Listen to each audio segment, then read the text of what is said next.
867-7283 or sign up online, hotelsetc.com. That's HOTELSETC.com. Hey travelers, do you want to save money on your next flight? Then pick up the phone and call. That's right, call, because the best prices are not online. They're with SmartFares. See, SmartFares has special deals with the airlines. When they have unsold seats, they use SmartFares to fill them. So you get airline tickets at ridiculously low prices. Our prices are too low to publish online. With the extra money you'll save, you can book another trip or treat yourself to dinner or shopping. So stop searching all of those travel sites to find the lowest price on your next flight. Let one of our SmartFares expert travel agents find ridiculously low prices for you. Call SmartFares today and get the best price on your next flight. Guaranteed. Also, save up to 50% off business and first-class tickets. 800-917-1386. 800-917-1386. 800-917-1386. That's 800-917-1386. You're tuned into WWE Hakeville, AM 1100. The opinions expressed during the sponsored programs on this station are strictly those of the program hosts, guests, and callers and are not necessarily those of Beasley Broadcast Group, this station, its staff, other advertisers, or agencies. Yes, this is Mr. Controversy, and this is the infamous three-point conversion station. Keep it locked.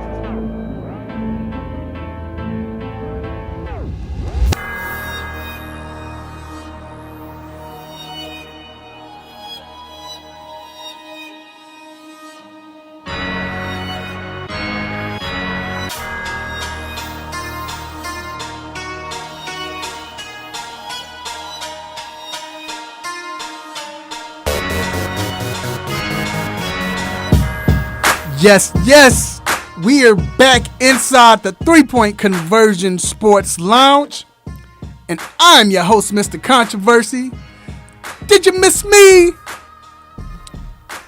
Man, I hope everyone is safe and healthy, like always. And it was a very interesting week this week. A lot of stuff went down. Records, surprising quotes. It was just a lot. This is what you want when you in sports, man. When you a sports fan, this is what you want. You know what I'm saying? But anyway, again, welcome to the 3-Point Conversion Sports Lounge, and man, it we saw records broken. We saw.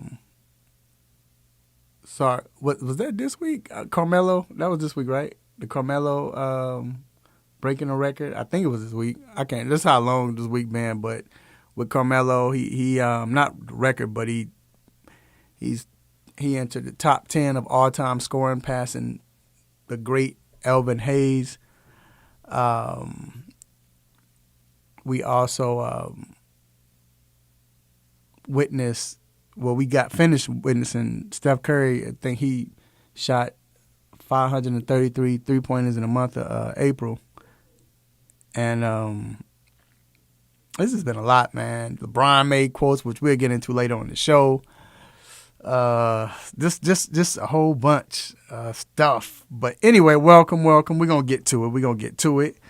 But, of course, I'm not doing this by myself. I do have the guy that's behind the scenes and in front of the scenes. My guy, G. What up, G? Yo. How you doing, man? I'm here, man. It's been a long week. Hey, I said the same thing. It's been crazy. So let me get to the show, man. It's what we're going to talk about, man. We are talking about, remember I talked about quotes, LeBron made that quote, said whoever made came up with the play-in idea should be fired. Well, we're going to talk about that. We're going to give you our opinion, and then we want your opinion as well on if we agree, what do we think, should it be either or. We're going to talk about all of that. Also, we're going to talk about this draft, man. We talked about a draft last week, and we was in the middle of it when we were talking about it. It's over now. It's a week past, but yet still still some questions that we have about the draft. Not necessarily about did they make the right pick, nothing like that. Now it's all about the players. Which players went to the right team? Who is going to be that next breakout player? You see how Justin Jefferson did last year.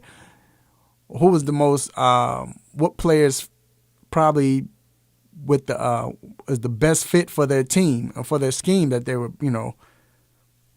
picked by? We're going to get into that, so that's going to be interesting. Also, speaking of LeBron, man, I don't know, bro, and I don't know if what the Lakers going to do. They steadily dropping.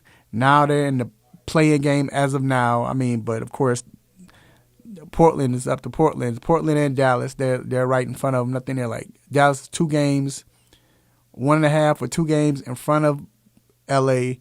Lakers, and Portland is a game, but in front of the Lakers. But Portland has a tiebreaker now, so that's going to be interesting. But man, what's going to happen? Will they fall and stay in the play-in game, and then can they be ousted? We're going to get into that. Also, Russ is about to break the all-time triple-double record. He's going to be known, he's probably going to do it, known as the guy that has the most triple-doubles in NBA history. What type of weight does that hold? Everybody wants to talk about today's league, but does it still hold weight? Talk about Russ' greatness. We're going to get into all of that, man. And then we got Battlegrounds, y'all. We got Mr. TJ Bitley going up against Mr. Tim Johnson. That's going to be interesting. And then we got to talk about Albert Pujols, the California Angels, the Los Angeles Angels. I know you don't know baseball, G, but they had the nerves to release Albert Pujols. Like, can you do that? Like, okay, can you see somebody releasing, I ain't going to say Michael Jordan, releasing Vince Carter? Well, I ain't going to say, I think he higher than Vince Carter, but a top 10 player, even though he's old, but can you see, like Tim Duncan or somebody like that, though? Can you see that happening? I mean, you just have to consider it's the Angels and La Russa. La Russa. You know how La Russa is. No, he manages the White Sox. What did La Russa say? But La Russa said he need to be released. Oh, well, yeah, he used to manage him in yeah, he said he needed to be released. Right. All right, if that's how. But you I'm feel, saying, but I think La Russa was saying that he should have been released. Like they weren't playing him. Yeah, I mean, if they felt like he was just using up a roster spot, or he didn't say that he was going to retire, then I could see that, but I don't know. I think they're just trying to rebuild, I guess, and they're not. They're just gonna go. They're just gonna do whatever. It doesn't matter that if he's a casualty. Right. Well, we're going to get into it, but it's just hard for me to believe that they would do something like that. But either or, man. But then we got Quick Hit Stop It, What's on My Mind. We got Ask a Doc with the injuries update. So it's a lot, man. Let your family and friends know they can listen to the show live locally on 1100 AM, WWWE, The Real. Also, we're going to be streaming live on the 3 Point Conversion Facebook page, or we are streaming live. What up? We are streaming live on the 3 Point Conversion YouTube channel and the 3pointconversion.com. All right, it is time to get to these quick hits. Let's get it.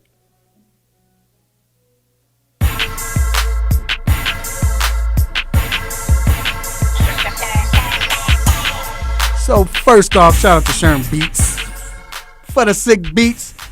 So Cincinnati Reds pitcher Wade Miley throws a no-hitter against the Cleveland Indians. Gee, this is the 4th no-hitter this season.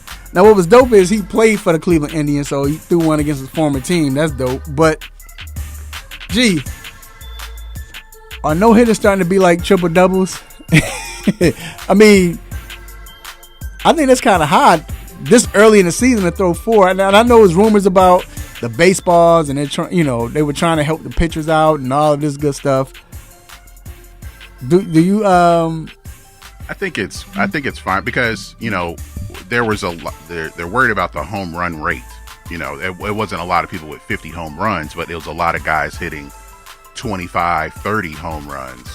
Right. So if they are trying to make it more balanced, but also, there could be more no hitters because the pitchers are taking advantage of players being aggressive. We talked about a couple weeks ago that the number of strikeouts has been going up every year for the last 13 years. Mm-hmm. So guys are trying to hit home runs all the time instead of just trying to hit the ball. They're trying to hit it out of the park. And I think pitchers can take advantage of that if guys get too aggressive. Yeah, that's true. It's just, man, this is like at this rate, I'm not even going to try to do the math, but we're going to be well into the 20s, 30s. Like this might be a record season. Yeah, we're barely a month into the season. Yeah. Like, I wonder if they're going to, batters are using COVID as an excuse. I don't know. Moving on. Only 9 of the 12 European clubs who launched an ill-fated bid to form a Super League have agreed to a peace deal with the UEFA and accepted being fined millions of dollars. The remaining 3 teams are at risk of being banned from the Champions League for not renouncing the breakaway. That is, Barcelona, Real Madrid, and Juventus have refused to approve what UEFA on Friday called reintegration measures. And they will be referred to UEFA disciplinary bodies for sanctions. So if you can explain the Super League, what was this?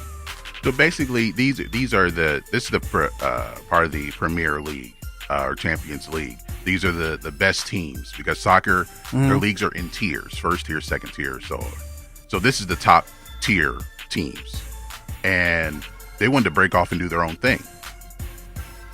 But because of the, it's 3 teams, it's 9 of the teams are in the Great Britain, England, the British area. Yeah. And the other 3 teams are from Spain.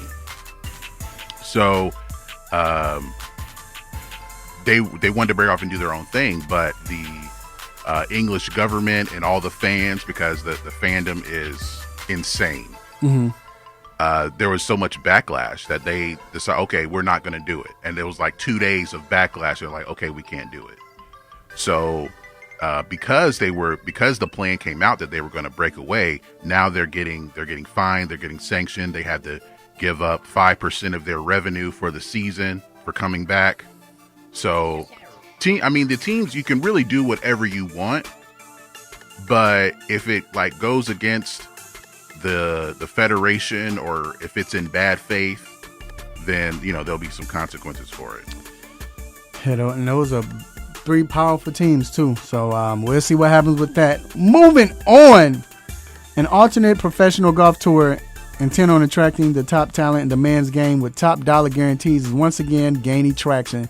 The Premier Golf League first surfaced early in 2020, backed by investors from Saudi Arabia that would give multi-million-dollar guarantees to top players for an 18-event season.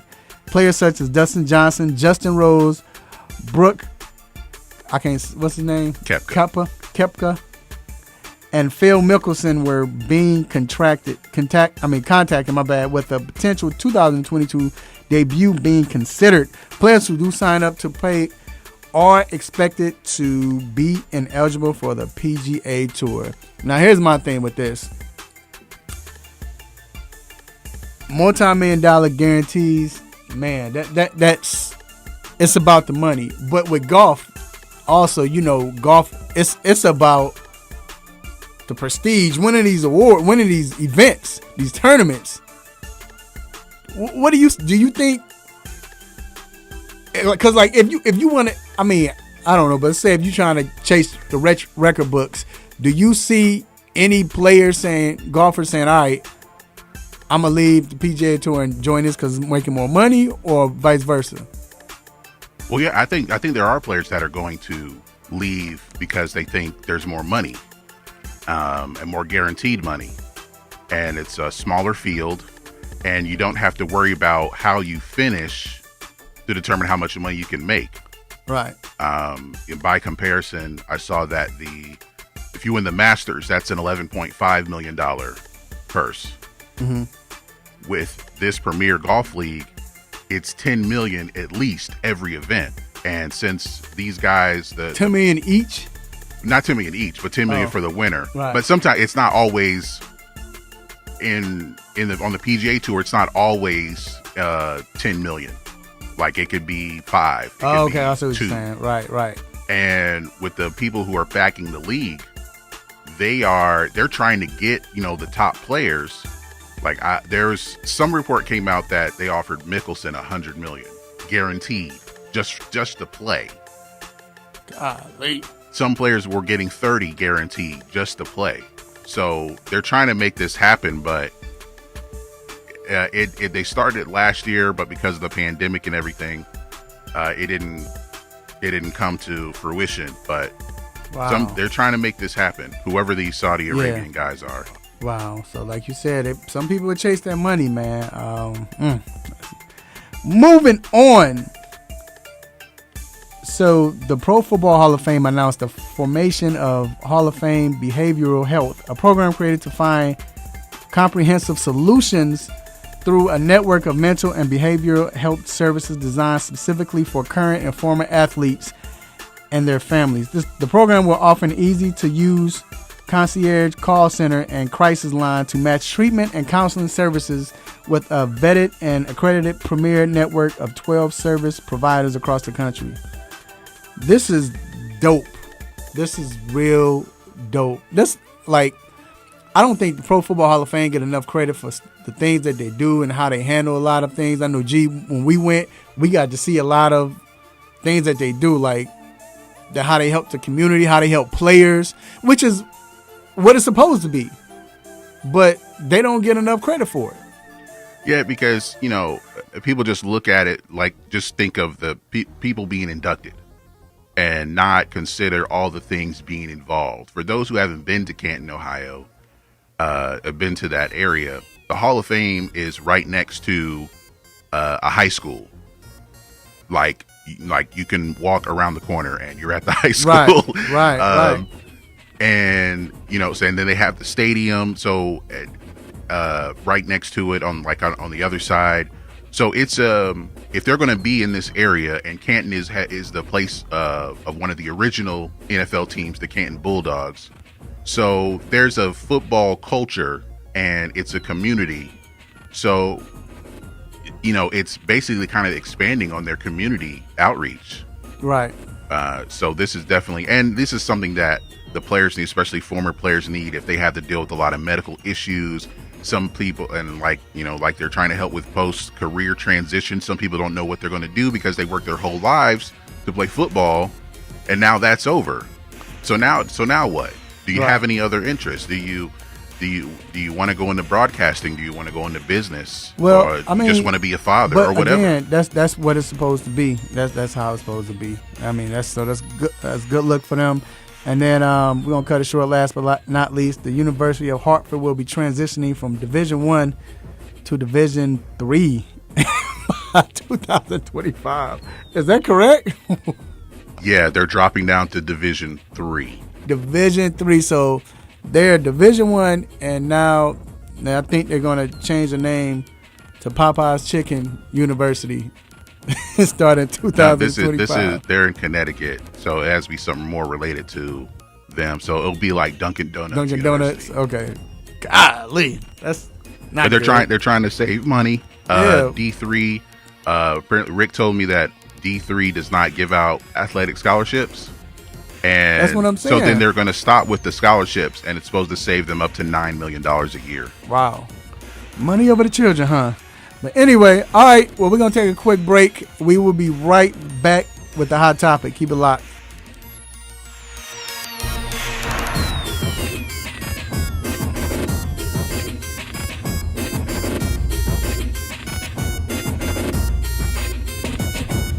Join me for a minute. I want you to hear something. Sports Talk it is. Welcome! You're listening to the Sports Shock Show, and I'm the Sports Shock Wayne Candy. The 3-Point Conversion Sports Lounge. And I'm your host, Mr. Controversy. Hello and welcome to DNA Sports. This is Don the D and DNA. What's going on? This is Ace of the A and DNA. Where we bring the facts about sports. It's Sports Roundtable. I am your humble host, H.O. Download the Real 1100 app from your Google Play or Apple App Store today. Hey, what's up? This is Aaron Gordon, and you're listening to the 3-Point Conversion.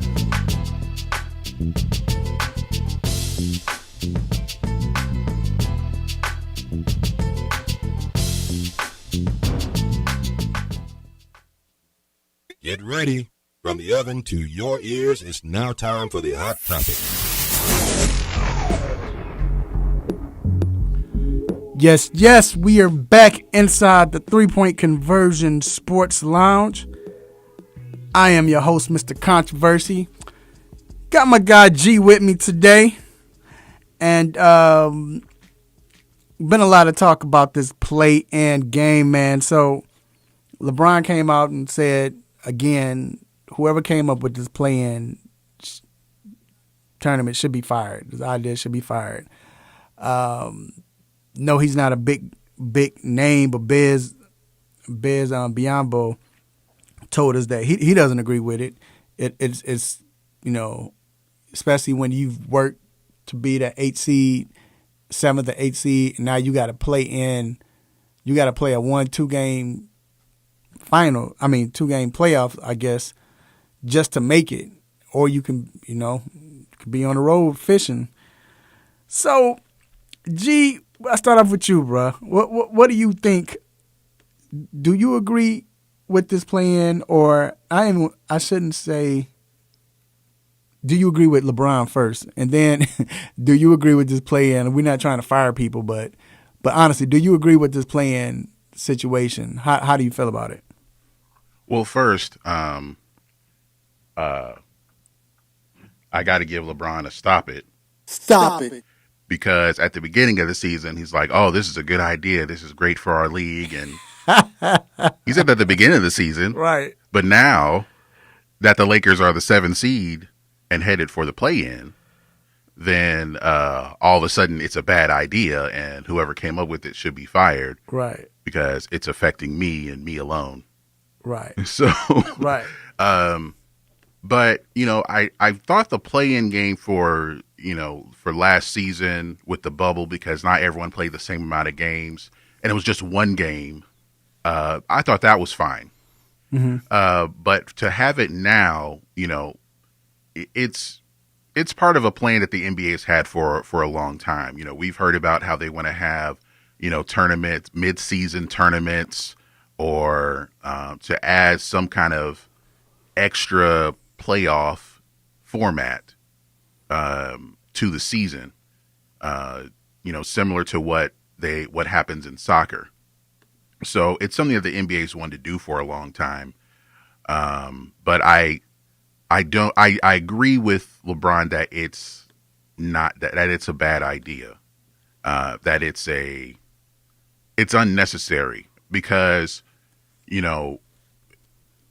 I understand. Look, if you lose, if you're the 8th seed, or if you're the 9th seed and you're 1 game back and you miss the playoffs by 1 game, look, it's 1 game. Those are the breaks. So, right. If it's supposed to be 1 through 8, then you got to get in that top 8. But to also, in a way, punish the 7th seed. Then that's where the to make them part of it too. Yeah, it's like that's where the bogus part comes in. Like, why would you punish? Or the 8th seed. I mean, what 8th seed? Okay, you get in 9th seed. Like last year, remember?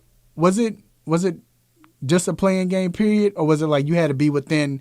Remember, well, it was if you within like 1.5 games or something, like 3 games. Well, you had to be within a certain amount just to be invited to the bubble. Right. And then the play-in game was just 8 versus 9, like regardless of record. So they just had it 8 versus 9, winner is the 8th seed. But it was still, you had to be within like 3 games. If you were within 3 games, then they would have the 8 versus 9, and I think Memphis was up by 1 game. And see, I understand that, and that's I still don't like that either. But if you're gonna do something like that, do it like that. If you're gonna add a playing game, do it like that because it made sense. Especially because and see if they do it this year, they can use the excuse they used last year, especially because the season was shortened. It's not 82 games, 72 games. Who knows if the 19 would have been able to win a few more games? We don't know. So I get that, but to me, the 17 should be left alone. Like, why you have to punish the 17? Why can't it be the 9th and the 10th play each other, and then the winner of that plays the 8th? That would make sense. Well, that would make sense. Yeah, that would make sense. It could be that, but then the 8th seed would have a gripe like, we already in. Why we got to play somebody? Right. True. So what do you think the pros? Because I understand it. The pros of this is the fact that they saw how much of an interest it was for fans last year and how great the game turned out between Memphis and Portland. It was a big game. It was exciting. They played hard, even though they were having fun. You saw Ja laughing and all that, but still, it was a competitive game. I get it. It's more money. Also, you can look at it like this, G.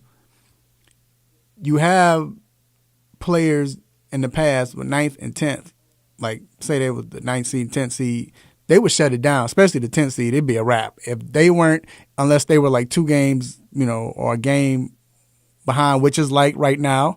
So, but let's say in the West, if it wasn't, they're 4 games out, no way they can make the playoff, they would just shut it down and that's it. But now they're playing. They're the 10th, 11th, who's ever like the 11th seed, they got a chance to get in that 10th seed. Like now you don't have teams tanking unless you're OKC.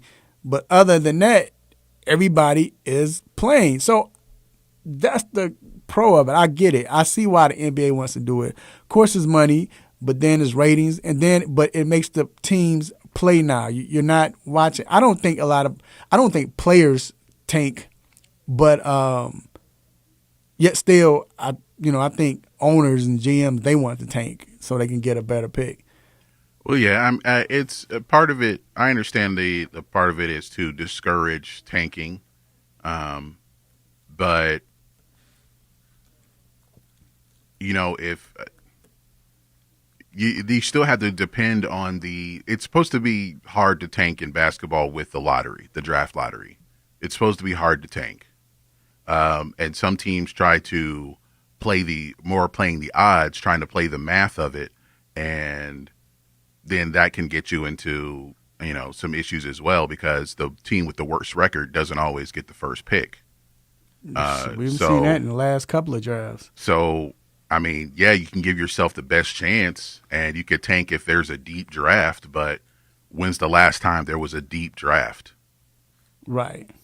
So I guess it's a risky move. It's a risky thing to tank because you still may not end up with the guy that you want, or you may have been scouting the wrong guy all along. Right. So, I can understand discouraging tanking, but that's a risk in itself anyway. So I could see that if, let's not give them the opportunity to think about tanking when they have a chance to be in the playoffs. So would you so I talked about adjusting it from my standpoint. Is there a way you think it could be adjusted? Or because I know they did it for good. I know they did it for this year. I don't know if is it for the rest of the, this is what we're going to have from here on out, or did they say, or was it just for this year? At least for this year, they want to make it permanent. That I saw that report that they wanted to make it permanent. That I feel like the players should at least try to negotiate for something in the collective bargaining agreement if they're going to have to play these extra games, just for playoff seeding. So there has to be some kind of incentive for the players to to continue with it, basically. Because, all right, let's talk about some teams that it helps. I mean, it hurts. Like, the Charlotte Hornets. If we have the Charlotte Hornets, they're 8th right now, and it's like they've battled all year long. Think about this, G. The Hornets have battled all year long. They've battled injuries. They've battled with injuries. They've battled with COVID. I mean, just everything. Like, I don't think they played with their full roster more than 5 games this season. And now all of a sudden, you say they've done what they're supposed to do and made the 8th seed. And now you say, okay, you gotta play in this playing game. That's like that's what I'm saying. Teams that did what they were supposed to do, you punish them.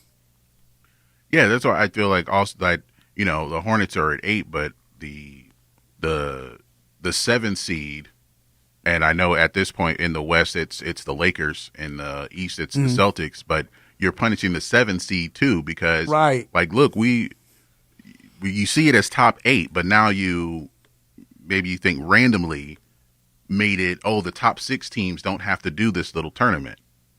Right. So I'd see how, and with a team, you know, the 8 seed, you know, they're normally a decent team, but you know they scratched and clawed their way to that 8 seed a lot of times. And now you put them in a 1-game situation.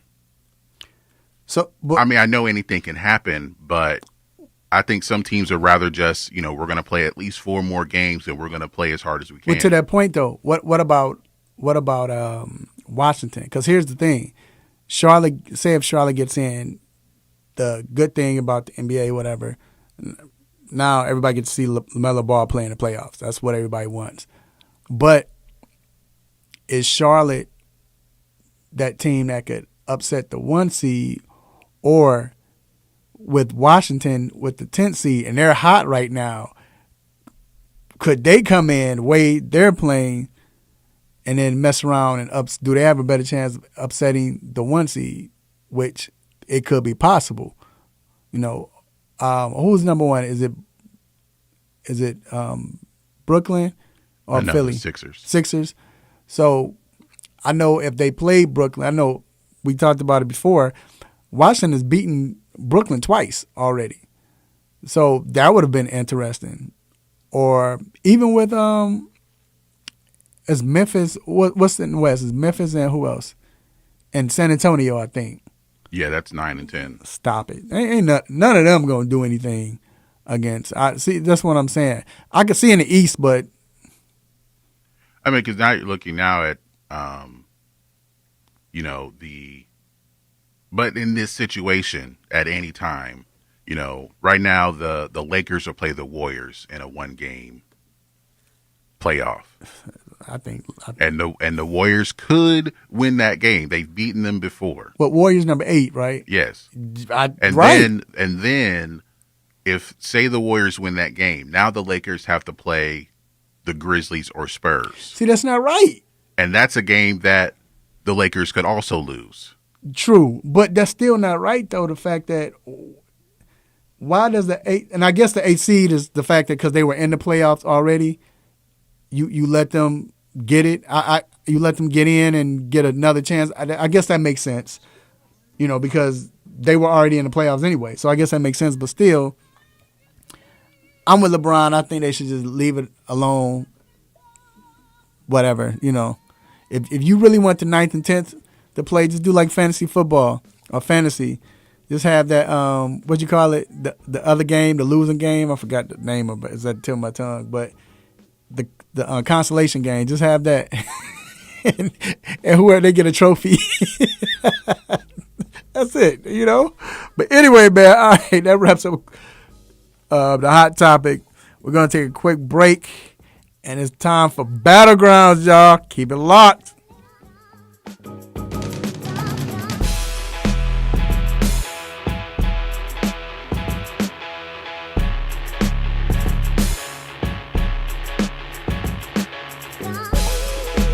There's a lot going on in the world, and your world is always changing. That's why it's important to stay connected. The latest news, the latest entertainment, the newest music. If it's in the air or on the air, it can be in the palm of your hand, wherever you are, with the iHeartRadio app. iHeartRadio. Over 1,500 live radio stations from across the country, and over 15 million songs to create your own custom stations. Text IHR to 45495 to download the app or listen at iHeartRadio.com. Standard text and data rates apply. What's up, y'all? This is Curtis Razor Blades. You listen to the 3-Point Conversion.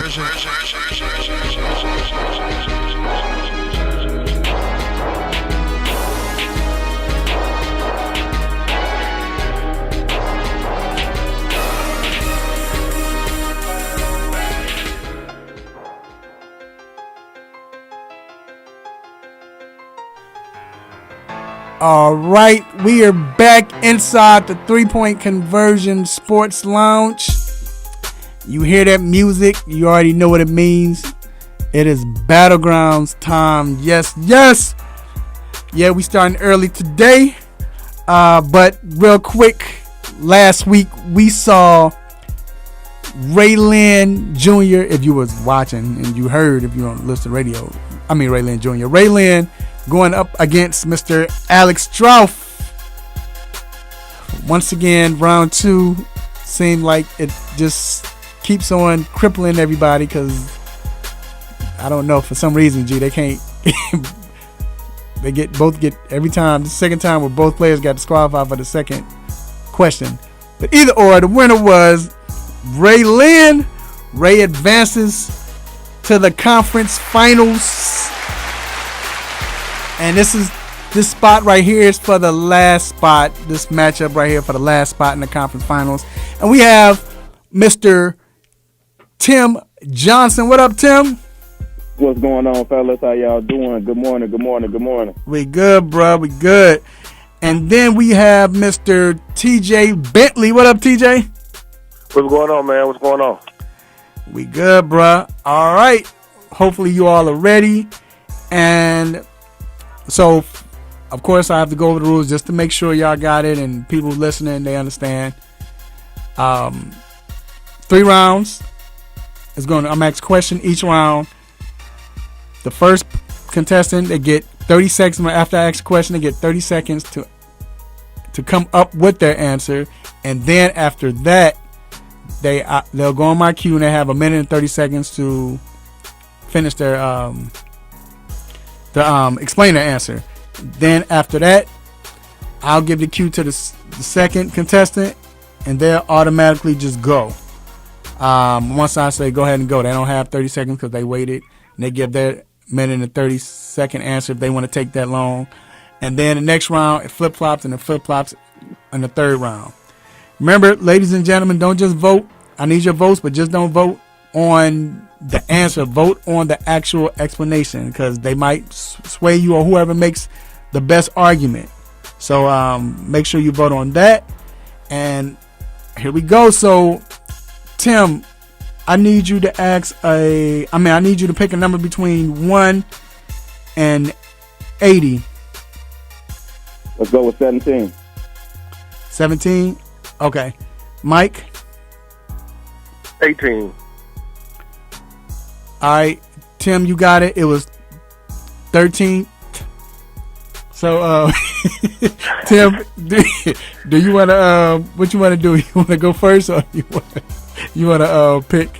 Or you want Mike to go second? Go first. I'll go first. Let's go. Okay. All right.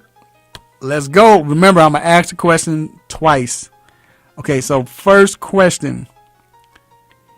Name a NBA player that's average or worse. That's average or worse than average in today's game, but would be a perfect fit or more productive in the 90s and or early 2000s. So I ask that question again. Name an NBA player that's average or worse than average in today's game, but would be a perfect fit or more productive in the 90s and or early 2000s. Tim, you have up to 30 seconds to come up with your answer. Okay. And this could be a player from any era? No, in today's game. Remember I said today's game. Yeah. Today's game. Okay.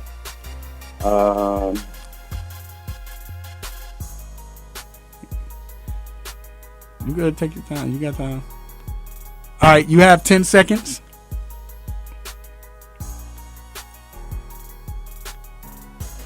Worse than average. All right, Tim, let's go now. Oh man, this is a tough question. A player that is average or worse than average. Jesus Christ. Give me Aaron Gordon, man. I'm gonna go with Aaron Gordon, man. He's an average player, maybe worse than average player. He's on Denver right now. He went over there and he changed what they're doing right now without a Jamal Murray. So I'm thinking that if you bring him back in the 90s or the 2000s, he'll be able to come in there and play some defense. He's versatile. He can shoot the three. He can play, play defense. And he can come off that pick and roll. He is a pick and roll matchup that is going to be a problem. So let's go ahead and get him in there. He can get in there with the Mark Jacksons of the world, the Gary Paytons of the world, catch some of those alley-oops, play some defense, lock a man up, and be able to step out and shoot that jumper. So I'm going to go with Aaron Gordon, man. He ain't really met his potential that he should have been as a player in this league right now. So if give him back there in the 90s, 2000s, he'll be able to go ahead and do his thing. I'm going with a versatile Aaron Gordon. And he's a dunk champion. Come on, man. Let's do it. All right. TJ, it's on you. Let's go now. Yeah, that was an okay answer. I think he'd have been too small in the olden days. But I'm going to go with a player in Wendell Carter Jr., just because he has the size to match up with some of the – he would have been a true power forward back then. He could play with his back to the basket. He has pretty good pass stability and able to pass out of those double teams when they come and trap him. He'd have been great on the pick and roll. Now his range isn't all the way out there to the three-point line, but he has a nice jump shot just inside the three-point line. And he has, decent moves and whatnot that would have translated back then. And not to mention, he plays great defense now, so he'd have been playing even better defense back then just because he wouldn't have had to worry about guarding anybody out there by the three-point line or any big men like that. So he'd have been able to clog up the middle and help his teammates out with blocks and when they funnel the point guard towards him. So I'm going to go with Wendell Carter Jr. All right. Great answers, gentlemen. Round one. All right. It's funny because both are from Chicago, so this is very interesting.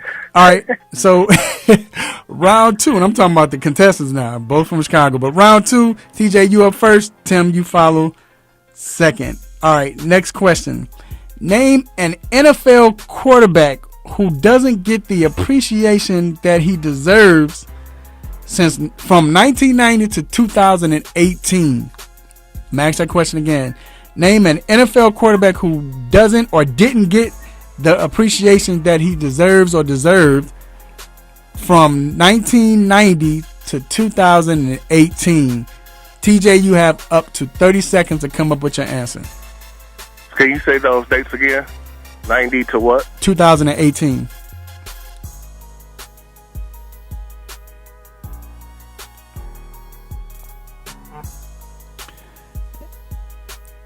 And if you're listening, if you want to get on the next one, TJ, you got 10 seconds. You can let me know. We'll probably start sometime in September sometime.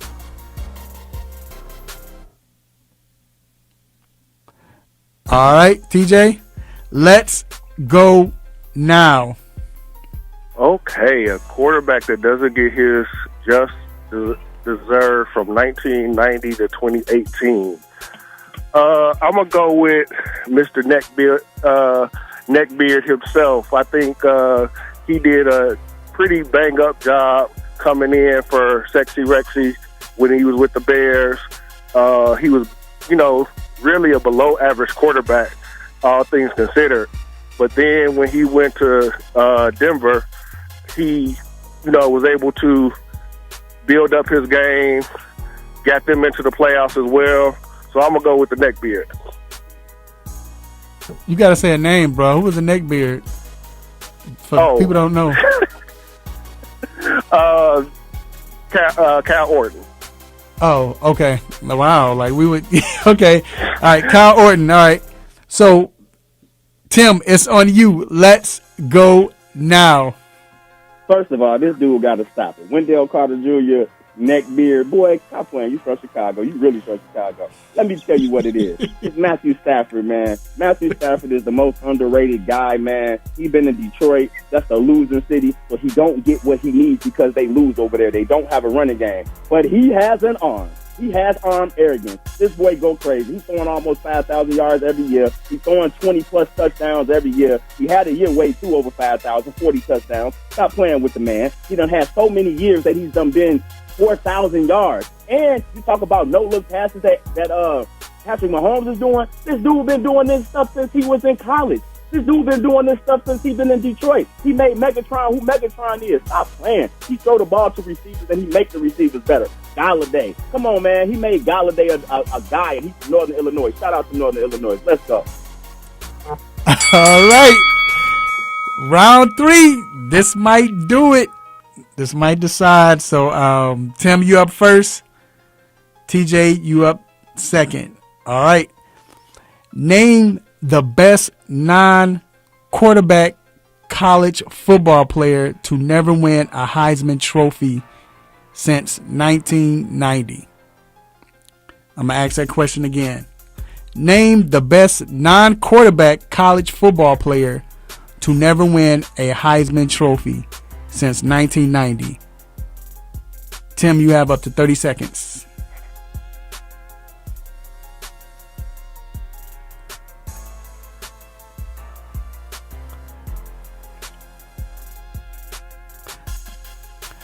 And once again, let us know if y'all want to do this. 10 seconds, Tim. You got 10 seconds.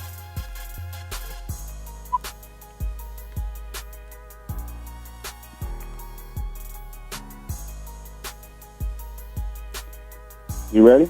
All right. Tim, let's go now.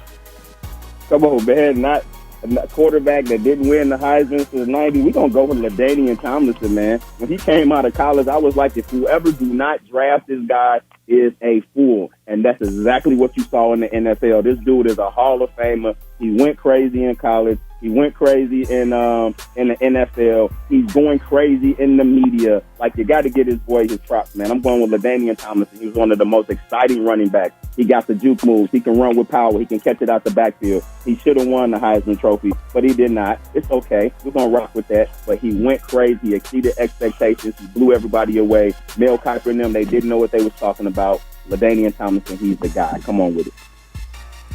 All right. TJ, it's on you. Let's go now. I'm going to go with a more recent player at the wide receiver position. I'm going to go with Jamar Chase. This dude went crazy at LSU. Him and Joe Burrow took that team to the national championship and broke all kinds of LSU records while he was there at LSU. He took a year off this year. He arguably would have been the best wide receiver in the game this year. No disrespect to the wide receivers that came out of Alabama this year, but this dude was still, after taking a year off, still a top 10 pick in the NFL draft this year. So that's who I'm going to go with, is Mr. Chase. All right. I need your votes, ladies and gentlemen. I need your votes. And once again, I will play this next week, throughout the week, so you can watch. If you can't decide, you want to hear it again and watch it and be able to rewind it and things like that, I'll go ahead and play that again. First off, Tim, hey man, appreciate you for coming on, man. You came to this round again. Like I said, you're a rookie in this game, not necessarily in sports, but just in battlegrounds, man. Just your thoughts. Man, I appreciate you guys, man. I like coming on. TJ, he a Chicago guy, I can definitely tell. So had a good time, man. Had fun. I think I did very well today. But I'm all in for the play-in games while y'all talking. I love the play-in games as a fan. It's righteous. Let's go. All right, and TJ, appreciate you, man. Anything you need to say or got to say? Oh, yeah, man. I always appreciate you having me on and whatnot. A little distracted today at the ball field, but it's all good. Good round, a good matchup with Tim. And I'm going to agree with Tim. You need to stop it for the whole agreeing with LeBron thing, because LeBron was all for the play-in games last year. He didn't have to go through it. So I'm going to give you a stop it on that one.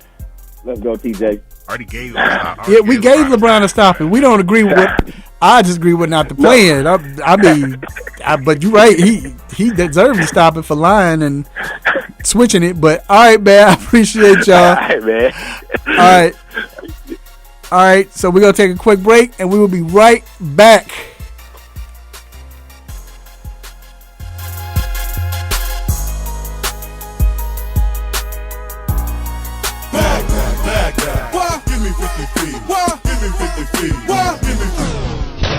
Or just 6. The staff here at Real 1100 AM would like to encourage you to social distance yourselves. While you may feel disconnected, you can always connect with us at real1100.com. So remain at a safe distance. Call, text, or email a friend and tell them to join you at real1100.com.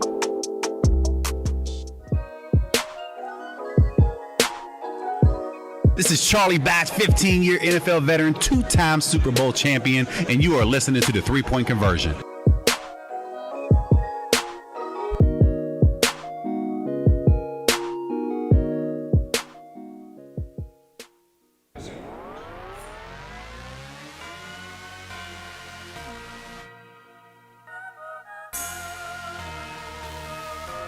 All right, we are back inside the 3-Point Conversion Sports Lounge. We are back. And last week, the NFL draft was completed. I personally thought it was one of the best NFL drafts in a while, where I felt like a lot of teams made some great picks, good value picks. It was good throughout. I'm not just saying that because we got Justin Fields. But I mean, I think we got. But you are though. I know. I think we got an A+. But just with our whole draft. But anyway, we'll get into that, man. We'll talk about that later. But we do have the guy that came on a week before the draft and told us. I wish I had it. Man, I should have thought about it. I would have had you replay that what he said. But he said on this radio show.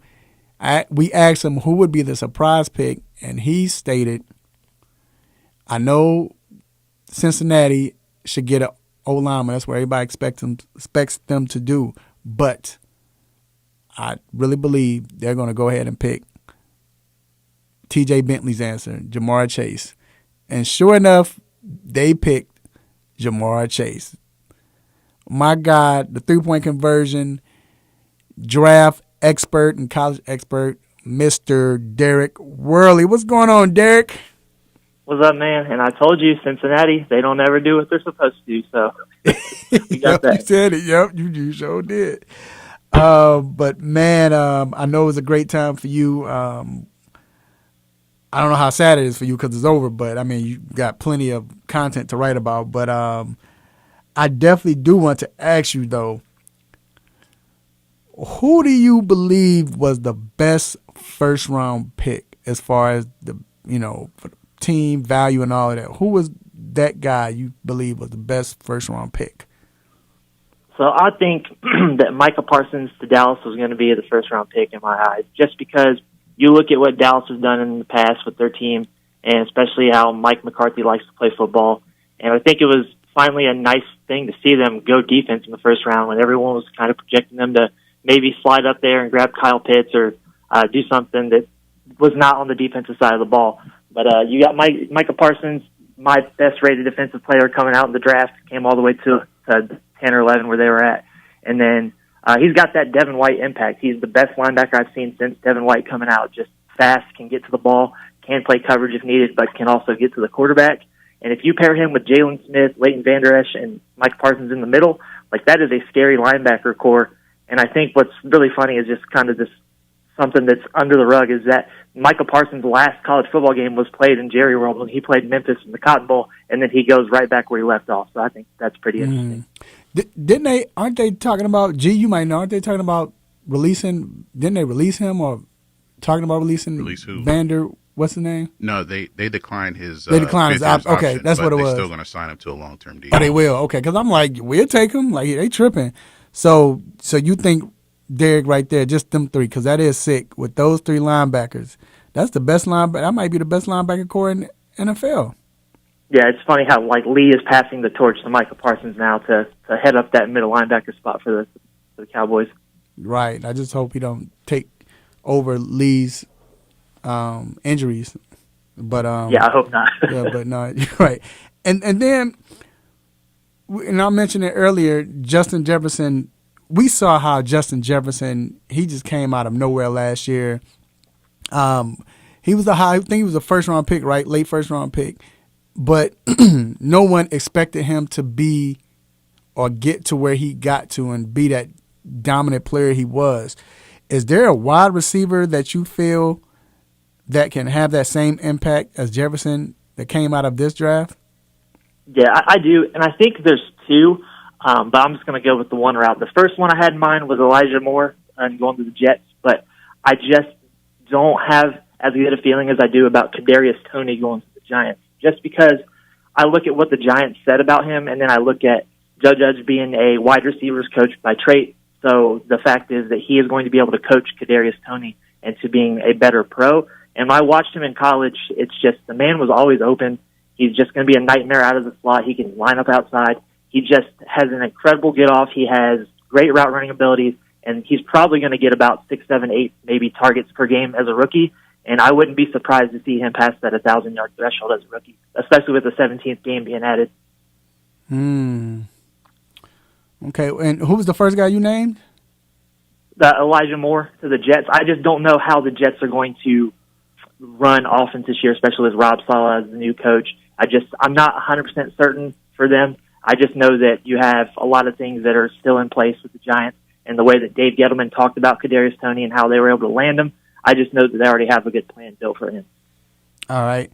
And now you wrote articles about every division in NFL about mid-rounders.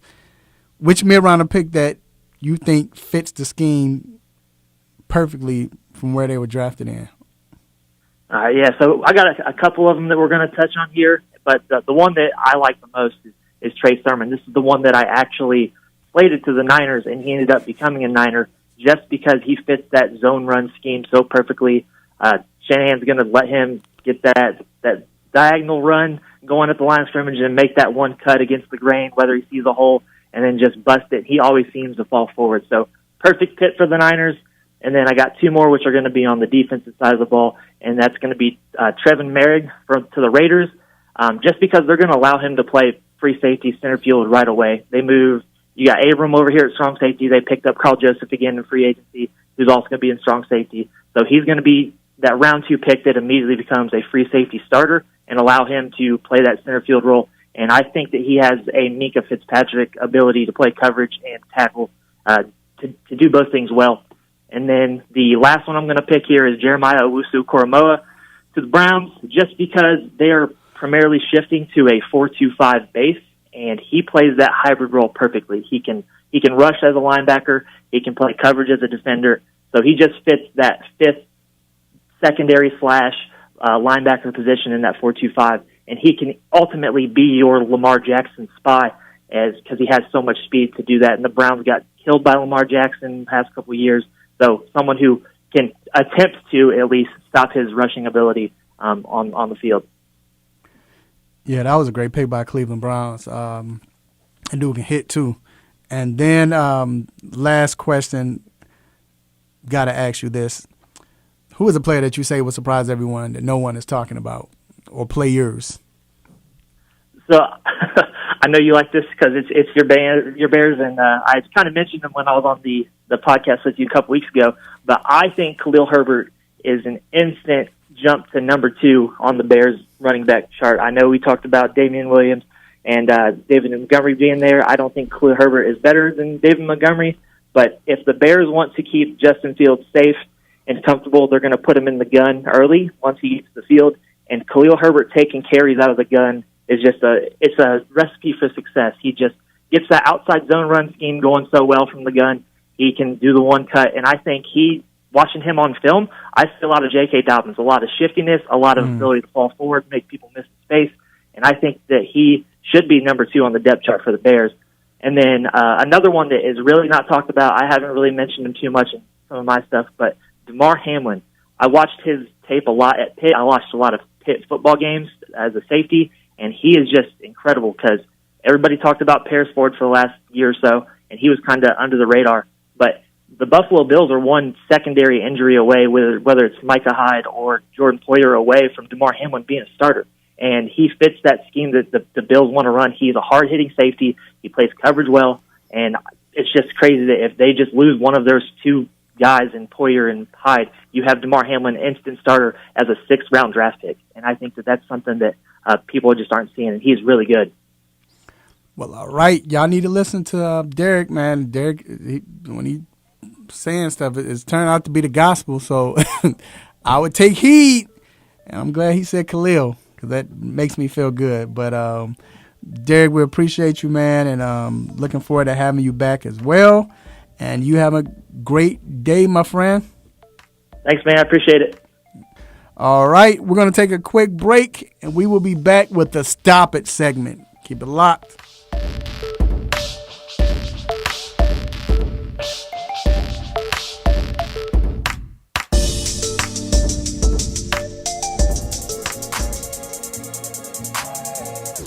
I'm IT, a.k.a. Ike Taylor, a.k.a. Swag, a.k.a. One of a Kind, a.k.a. I don't shoot 2s, I shoot 3s on the 3-point conversion radio. You're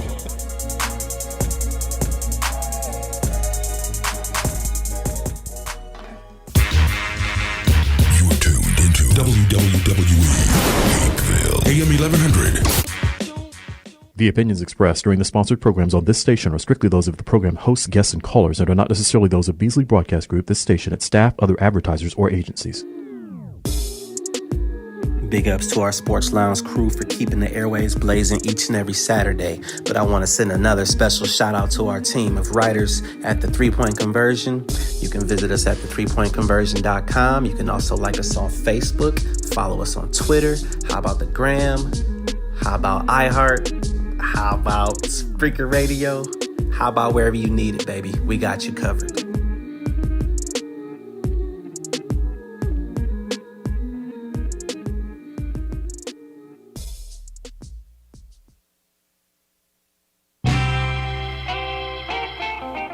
No mercy. Don't let up on him. Go hard on him, Mr. Controversy. Hit him with the stop it button.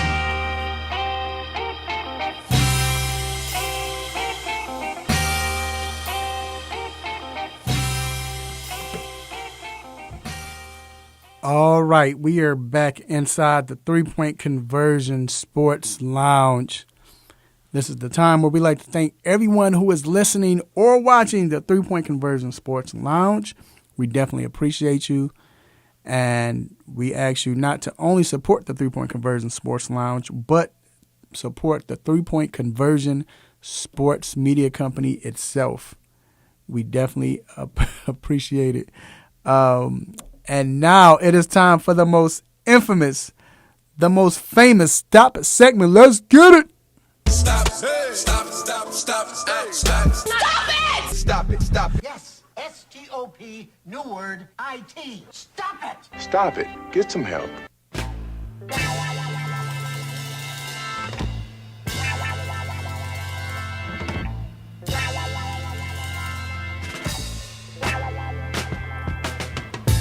All right, so the first Stop It, we're going to give it to, I'm going to do LA a favor, to Kendrick Perkins. He says it is harder to win an NBA championship. It's harder to win an NBA championship than it is to win an NFL Super Bowl or NFL trophy. Stop it. I do not agree with him. You're right, LA. He should get a stop it. Stop it. Definitely. You agree, G?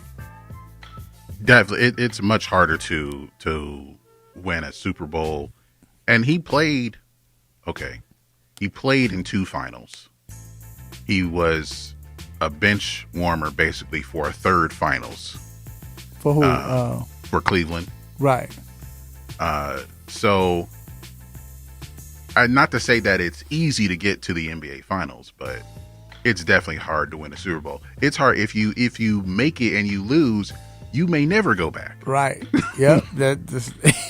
Unless you're Tom Brady. Right. Right. So. One more. Stop it. Okay. I got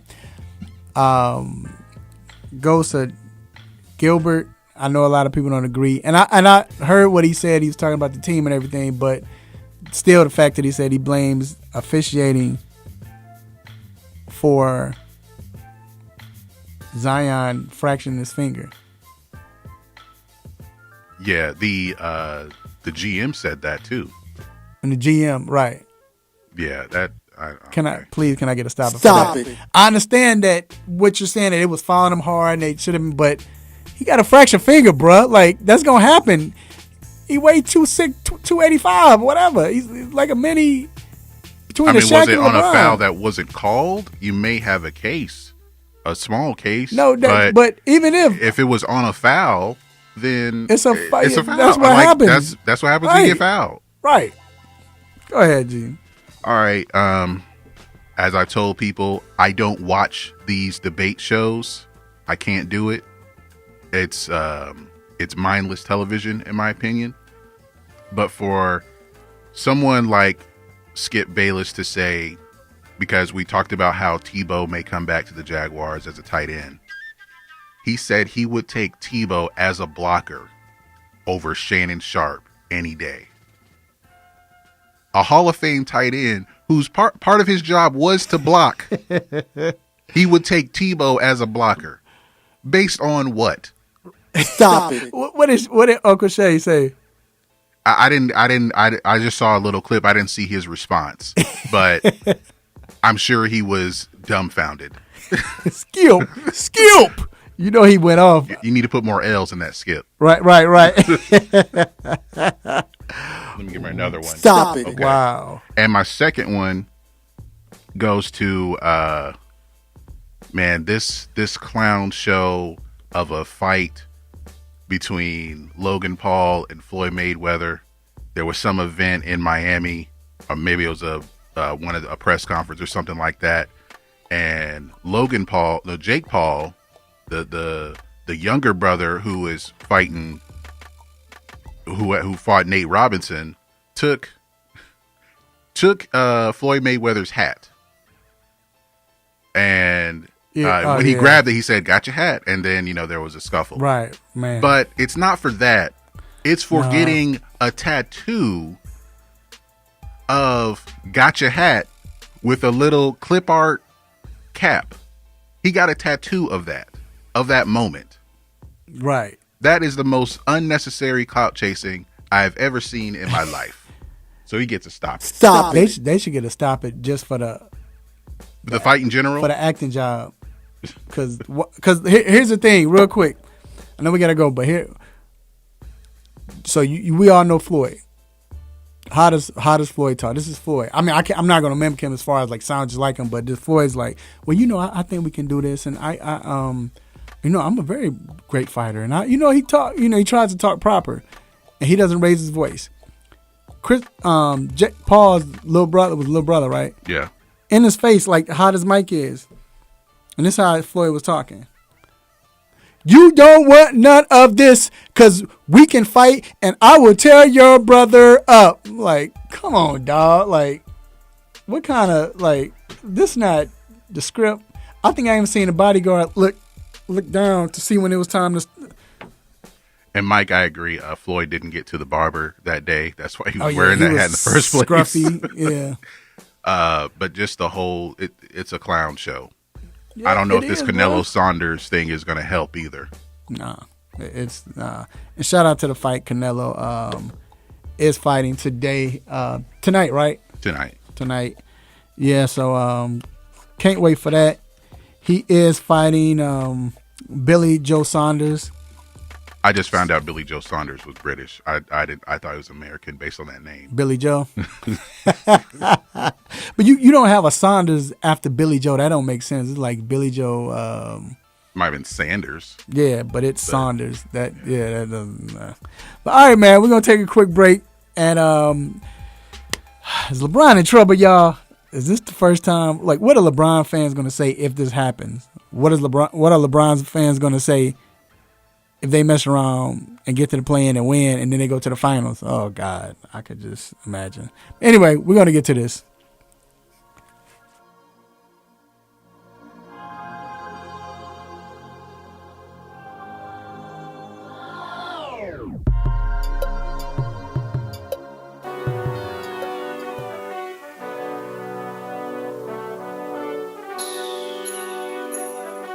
Let me break down to y'all what's so dope about the three-point conversion. First of all, everybody is a fan of the game first. Second of all, everybody is a student of the game second. And third of all, we're the average sports fan just like everybody else. We're not coming in here, walking with our nose tipped high, acting snooty, acting brand new. This is a grassroots organization. Bar none. The three-point conversion, where fans' opinions matter. Be sure to visit the website www.the3pointconversion.com. Get your fix, get your articles, multimedia, and everything else that you, as a sports fan, need. So again, the3pointconversion.com. It's where it's at, man, where fans' opinions matter.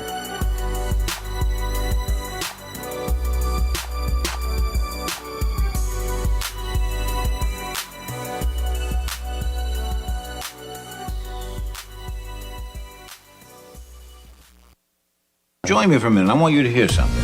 Sports talk it is. Welcome! You're listening to the Sports Shock Show, and I'm the Sports Shock Wayne Candy. The three-point conversion sports lounge. And I'm your host, Mr. Controversy. Hello and welcome to DNA Sports. All this is Don to D&DNA. What's going on? This is Ace of the A and DNA. Where we bring the facts about sports. It's Sports Roundtable. I am your humble host, H.O. Download the Real 1100 app from your Google Play or Apple App Store today. What's going on, guys? It's John Collins from the Atlanta Hawks. You're listening to the 3-Point Conversion Radio.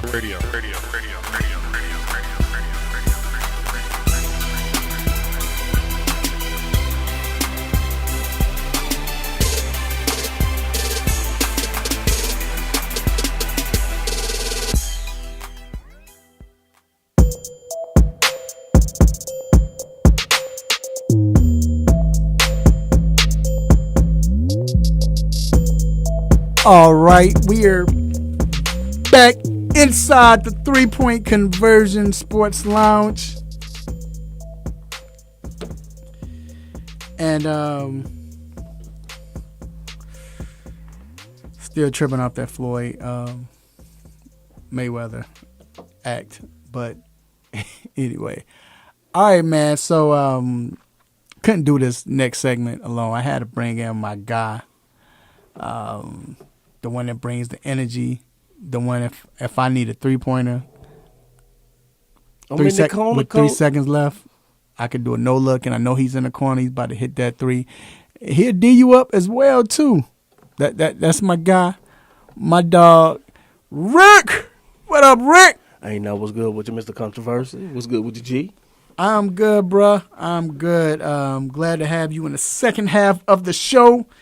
And it's time to get to these playoffs, baby. So, first of all, we talked about the playing game earlier, right? And we talked about how LeBron James said the guy should get fired. We're going to keep saying this. The funny thing was, last year, he talked about how he was all for the playing game.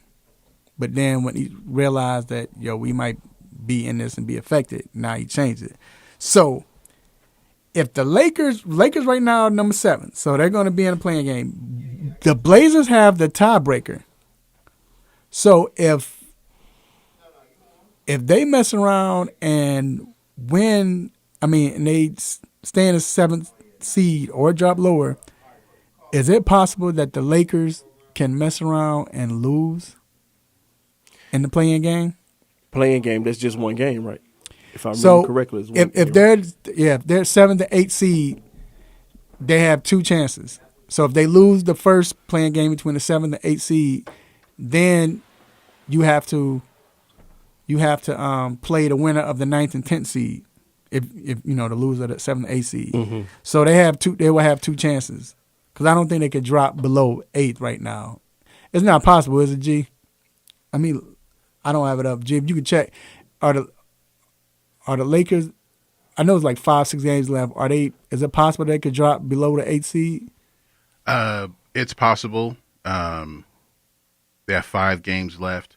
They're 3 ahead of the Warriors. So if they win 3 of the next 5, the Warriors would have to win out. But, I mean, they can't drop no lower than 8th, right? Lakers.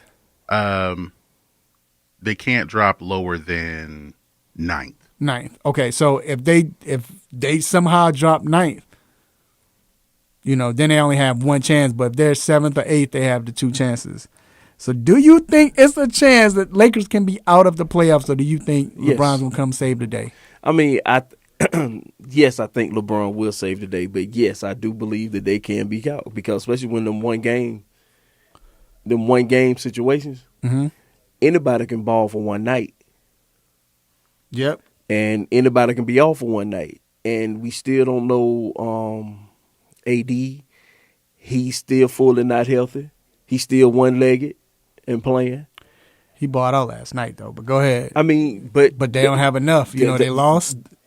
That's a one-game spurt. Yep. You know what I'm saying?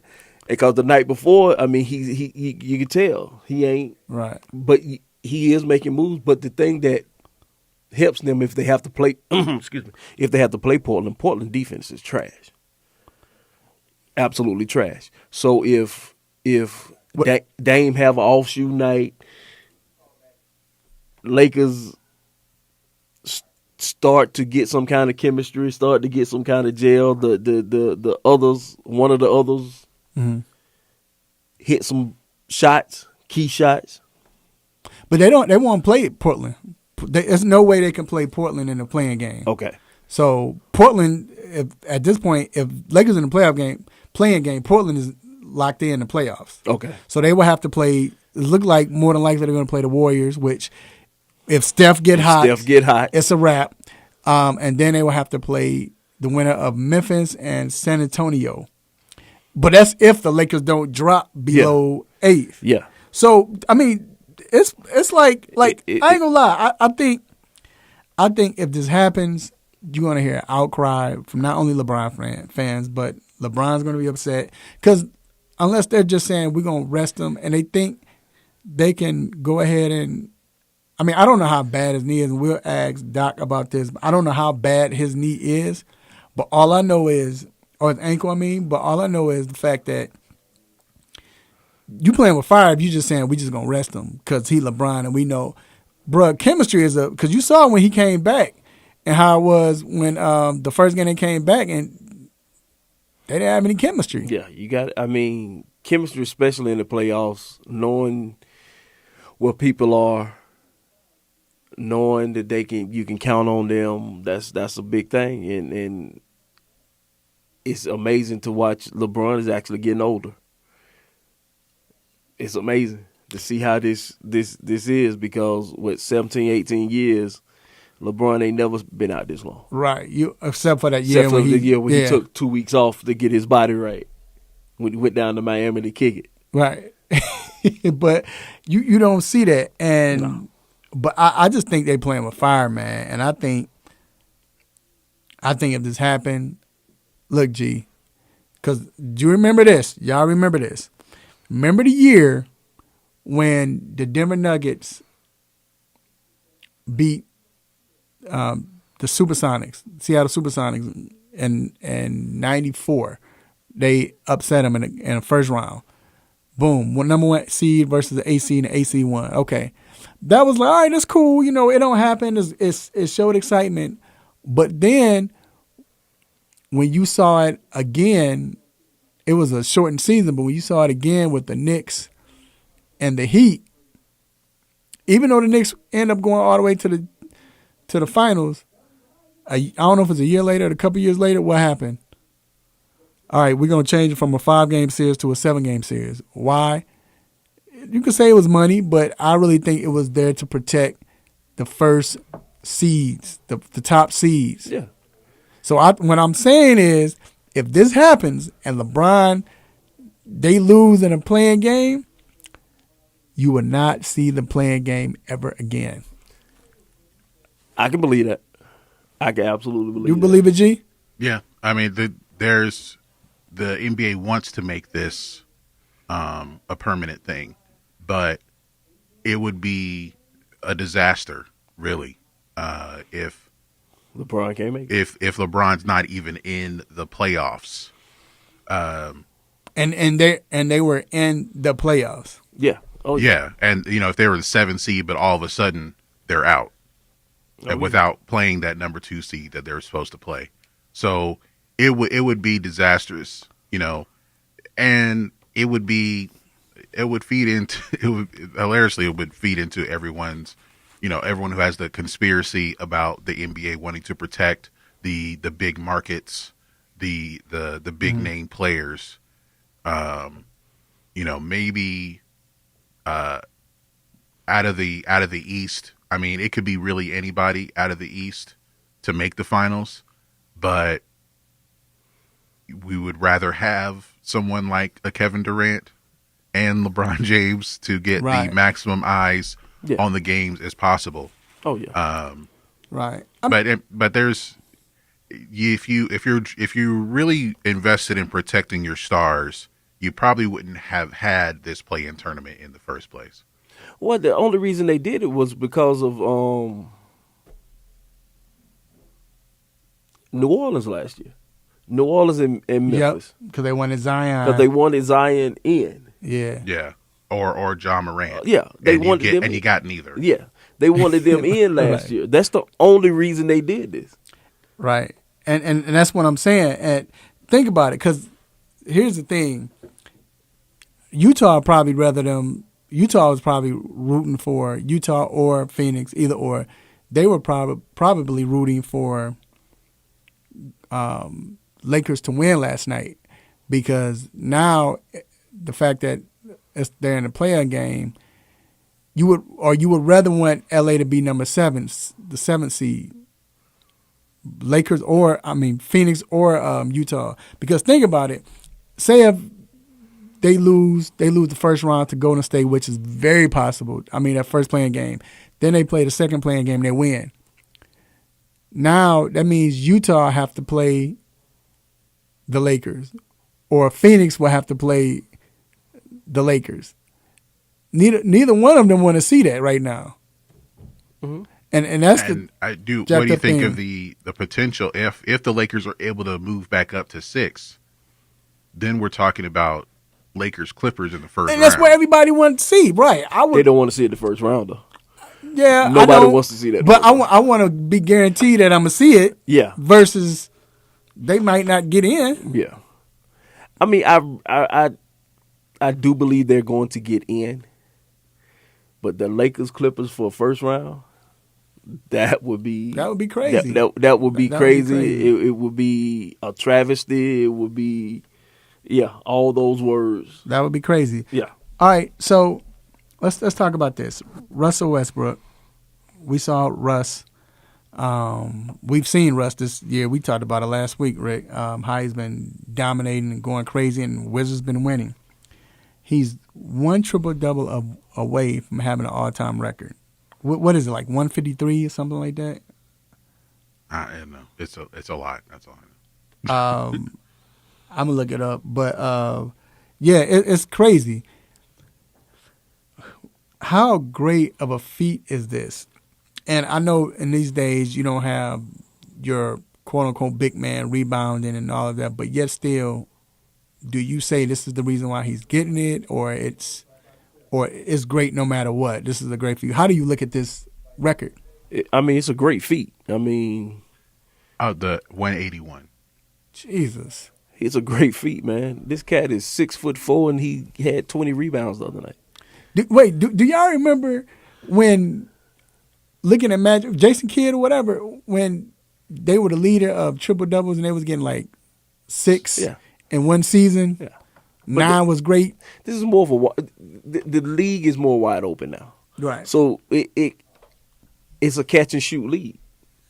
All you got to do is hit me in the corner. I think what's more impressive, though, with Russell Westbrook is he's gotten the bulk of these triple-doubles really just in the last 5 years. Yeah. Because up until, playing with KD, played with KD his first 8 years in the league, he may have had like 7 triple-doubles. But then and then after that, the next year he won the MVP, he had 42 triple-doubles in that season. So the bulk of these have been coming in the last 5 years. And that's the more impressive part to me, is that it's such a short amount of time. Like Oscar Robertson played 15 years and he has 181. Right. Yeah. Wow. I mean, as much as you want to say the league is watered down, Russ is balling, man. He's been balling. And you know how much stamina and energy that takes to get. It's hard to get a triple-double, period. And then the thing is, it's not like Russ be getting triple-doubles like, no disrespect to none of these guys, but like Kidd, I remember Kidd getting 13 points, 12 assists and 10 rebounds. Magic getting those. Now, Rondo was the only other person I knew that was getting like 18 points, 17 assists, and like 18 rebounds. But he would do it every now and then. But Russ all season is getting, like, he averages, I think it's like 12 and 12, like as far as rebounds and assists. I mean, he is taking advantage of the fact that there is no big man. I mean, and he's always been a rebounding guard. Right. He has been. So this is what he does. I mean, Russ, you have to take your hat off to Russ. Russ is balling. And the thing, like a lot of people would say that he's stat padding. I think that's overstated, because when he gets these triple doubles, the team is more than likely to win. Like it's a good record when he gets one. Yeah, they need every stat that he has. They need it. So yeah. Yeah, and the thing with that is you say stat padding and all of that, but like you say, you getting assists. First of all, that's your job, is to get assists. How can you stat pad or pad the stats with assists? That, to me, that's the dumbest thing I ever heard. When that's your job, is to get your point guard. Some people think it happens with rebounds. Right. So even with rebounds, you know how hard it is. He do steal a few rebounds. He still, but I'm saying to steal rebounds from. Like Steven Adams would just box out and like, oh, go ahead, Russ, you got it. Yeah. And I think that, but I think that was purpose. That they were doing that purpose because it started the break. I think it was more strategic at that point versus let's get him. But then here's the other thing: the rebounds he get, it's not like rebounds where it's loose balls or. No, he jumping with these mugs. You know what I'm saying? Like, he jumping with these 7 or 6'10" and he's a fool now. I mean, his athleticism is still off the charts, even though he is getting a little older and he's not. You can't even say he's not as explosive. He's 32 years old and he's explosive still. Yeah. Go 130 miles per hour. Yeah. And this is not some of the time. This is every time he has the ball in his hands. He's coming. He's coming at you. So, yeah, you have to tilt your hat to him. All right, so we got to bring this up. Dame talked about Steph, and Dame was saying that how Steph is the best shooter of all time. Yes. Right? And he said, I'm top 5. So, ladies and gentlemen, he's got a case. He's got a case. He got a case, but I got to give him 6 right now. I can't say top 5. I know. I feel him. He got a case. He definitely has a case. Anybody has a case coming to court. Michael Smith made a list. His top 5 was Steph, Clay, Ray Allen, Reggie Miller, Larry Bird. See, yes. Can Lillard crack that list? No, I don't. I say I don't think he can possibly crack Bird. Wait. How long? when we say Possibly. because to me, I don't put him over. I don't put him over Stojakovic. I think Stojakovic is a better shooter than him. See, Dame can shoot long distance, but Stojakovic can shoot. To me, the best shooter, you can shoot from wherever, whether it's deep, 20-footer. A lot of people can't shoot 20-footers. Like, shout out to my guy LaMelo. LaMelo, that joker can't shoot a jumper to save his life. He can't go up and shoot he just don't. He'll shoot a runner and it'll go in. But I'm just saying, you would never see LaMelo just shoot a 20-foot shot, like a mid-range. Never. He got to. Thank you, Steph. Right. Thank you, Steph. But I'm saying, so I say it to say that, so when I think of shooters, you got to shoot wherever it was 20 feet, 17, 32. I think Stojakovic is a better shooter than Dame has a nice little mid-range game. We don't see it as much. I can't say he don't, but we don't see it as much. In that case, can Kevin Durant crack the list? Yes. I think Kevin Durant is top 5 shooter of all time. He's top 5 scorer. I think he's top 5 shooter. That dude can shoot. Score. That dude can shoot wherever. I mean, mid-range, 3-pointers. Yes. But you can't sleep on Dame. No, I'm not. I'm not saying that because you got a lot of great shooters. I just don't think he's top 5. Mahmoud Abdul-Rauf is one of the greatest shooters of all time. Honestly, I would put him. I might put him 3rd. No. What? No, you can't. I think that's just because you like him. I mean, no, it's not. If he's a favorite, that's one thing. So look. So why wouldn't you put Mahmoud Abdul-Rauf as far as the best shooter? Because he didn't play a long time. Because I was going to ask you that. Does that have anything to do with it? Because you ask anybody that plays against him, he's the greatest. But before Steph, I was saying that he's the greatest shooter. You know what I'm saying? Like, can nobody shoot like Mahmoud? But I agree. I think because he didn't play that long, we didn't get to see it. I will possibly put him in my top 10. Because like you say, it's hard to go against Michael Smith. I mean, no, it's hard to go against that. But to me, those are your shooters. Those are your what's the word I'm looking for? Popular shooters. I mean, they're great. I mean, you can all say it. You can all say it. All of them are great. And they're great shooters, but I think, to me, people might think I'm crazy. I don't put Bird as a top 5 all-time shooter. I don't think he was. I think Bird is a top 10, top 5, if you want to say, an all-time scorer and player. But I don't. I think Bird just rides up to when it's time for the moment. Bird gonna hit the shot. Well, I think some people may have a hard time putting in there because he wasn't as prolific. He may take 1 or 2 threes a game. But that wasn't the game. That wasn't how the game was played. But even if, you didn't want to leave him open with a 20-foot jumper. But what I'm saying is that he still wasn't. If you look at his overall, he wasn't that. He was a great player, and he was a great shooter. But I still don't have him top 5. I got Stojakovic. Like I said, I think I got Steph.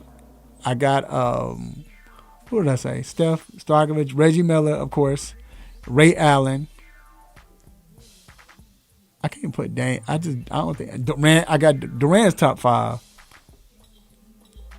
That's your 5. Yeah, I can't. I guess I got Mahmoud better than your boy.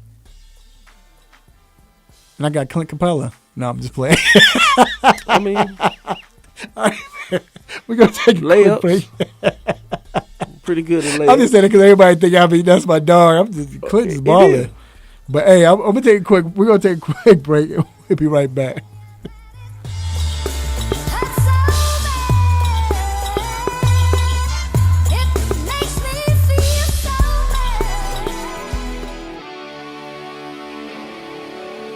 Have a sports injury? Need to see an orthopedic doctor? Ortho Atlanta is one of Metro Atlanta's largest orthopedic and sports medicine practices, providing orthopedic and sports medicine care for the whole family. With 37 physicians and 14 offices, the practice provides the highest level of care for injury of muscles, joints, bones, and spine. Ortho Atlanta offers convenient access to a full range of musculoskeletal surgeons and specialists. Ortho Atlanta also offers on-site physical therapy, pain management care, MRI imaging, and workers' compensation care. The Ortho Atlanta Surgery Centers in Austell and Fayetteville provide cost-effective, same-day surgical procedures in an accredited outpatient center. Hip, knee, shoulder, back pain? Ortho Atlanta has you covered with specialists in all areas. Same-day appointments, orthopedic care for the whole family. Ortho Atlanta, Atlanta's choice for orthopedic and sports medicine care. Learn more at www.orthoatlanta.com.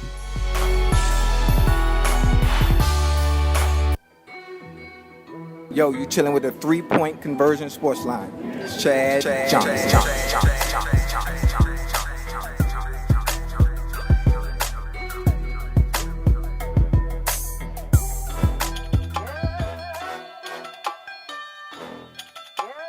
Yo, shout out to everybody that's on watching on YouTube. Shout out to everybody that's on Facebook, 3pointconversion.com.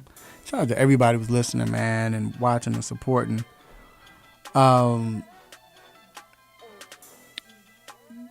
We gonna real quick, if somebody I want to know everybody's top 5. Like, who are your top 5 shooters? Like, G, I know you agree with that. Like, I like Michael Smith's top 5. I think it's more of a popular. I don't think people really look into it like that. I think it was one of them things like, oh, this guy, like you picking the top 5, but who are your top 5? Like, if you could really think, or better yet, what other players could you name and say, okay, I will put them in? Well, for me, like the way I would go about it is if that guy has the ball and he's shooting it, you just feel like it's going in whenever, and that's why like I agree with that list, and you can you can add Dame if you think. Some people think Dame can be in there. Kevin Durant, Stojakovic, anybody who won a 3-point contest. Here's another name because I like Clay. I think Clay is one of the greatest. Yeah, I put Clay. I agree with Clay. I like that Clay. But this is who I would put before Stojakovic. I just thought about it. I'll put Steve Kerr in the top 5. You can't tell me every time Steve Kerr shot the ball, you thought it was going in. I mean, I think he still has the record for the highest percentage of all time. He just wasn't as prolific because he was a role player, and he didn't shoot as many times. Right. That's kind of the same case with Bird, but you still look at Bird as a great player, but as a 3-point shooter, I think he didn't even make it to 700 career threes, and that's something that. Right, I don't think Steph he shot does in 5 minutes. Over 40%. It was like 38 something, 39. Yeah, I mean, and back then it wasn't like that anyway. 35% is good. 40% is elite. Right, and my theory is the more shots you take, better chance of you getting 40%. I mean, let's be real. But I say Steve Kerr is one of the guys. I know he only played 2 seasons, but Petrovic was another guy that it was like. Craig Hodges, like, Mark Price. Mark Price. I can't put Dame over Craig. Every time Craig Hodges shot, you thought it was going in. Like this joker won a 3-point contest. I mean, forget the contest, just the fact that he could shoot. Like Dame hadn't even won a contest. No, I don't think he's been in that much either. I mean, he has the range. Right, and like as far as like these top 5, as far as they have the range, they can make it, right past half court, they're in range. Right, but that doesn't mean that you just that elite shooter. You know what I'm saying? So, like I said, I get what everybody's saying. I understand that everybody wants to talk about. Bird and we talk about Dame and people equate 3-point shooting to you a great shooter.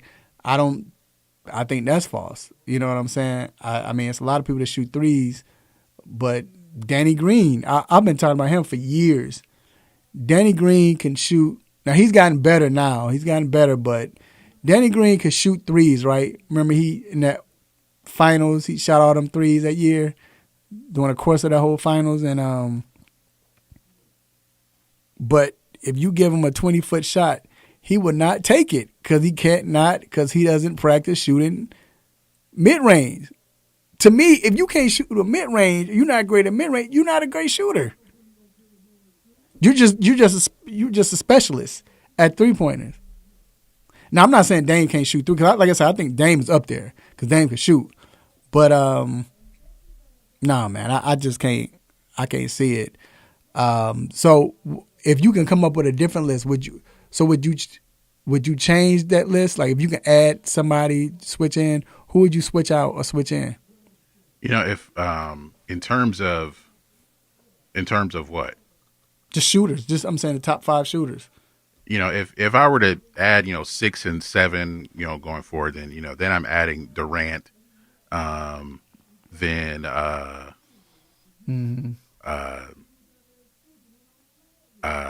think I think Mark Price is one of the greatest shooters ever. Right. Y'all give us some names on here because I'm trying to think of some names. I know we missing people. I mean, you could say Dirk also, even though it was ugly and it was exactly. I forgot he had a hitch to it, but it worked because he worked with a coach that let's use that hitch to our advantage. So, but I think he's a great shooter as well. Mike Patton said Ricky Pierce. Yep, Ricky could shoot. Yeah. Oh, Dale Ellis. Dale Curry. I think Dale Curry is. Curry. We forget about we now putting respect on Glenn Rice's name. There's another one. Detlef Shrimp. Detlef could shoot.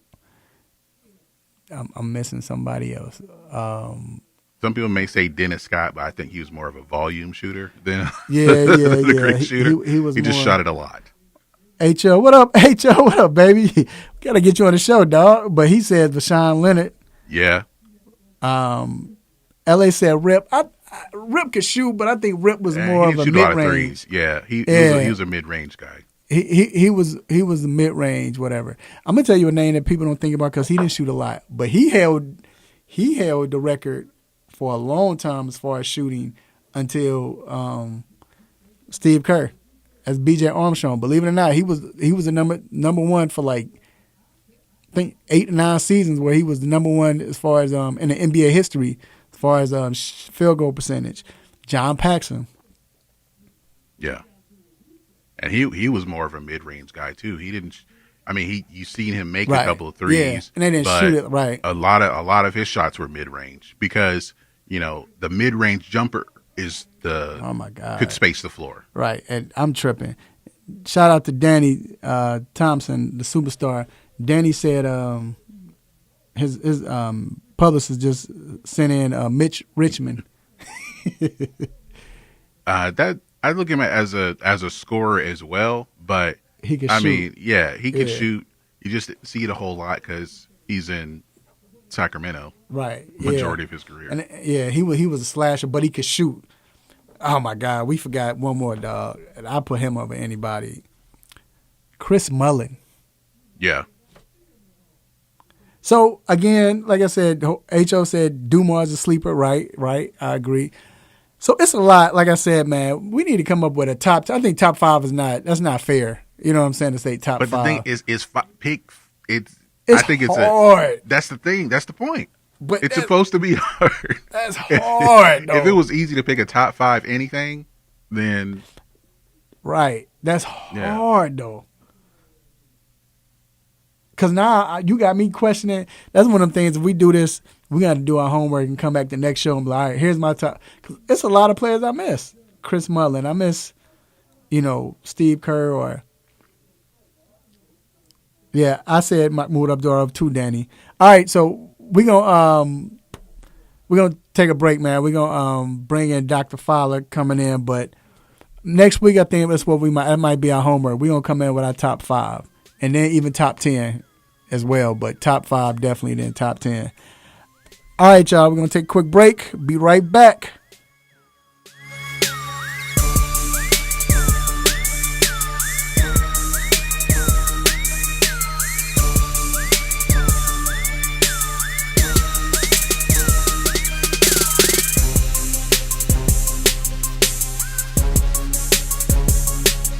Hey folks, just a quick reminder that no matter the time of the day and no matter what day of the week, East Coast, West Coast, all points in between, we are always on. So go to your app store and download the Real 1100 app and listen wherever and whenever. The Real.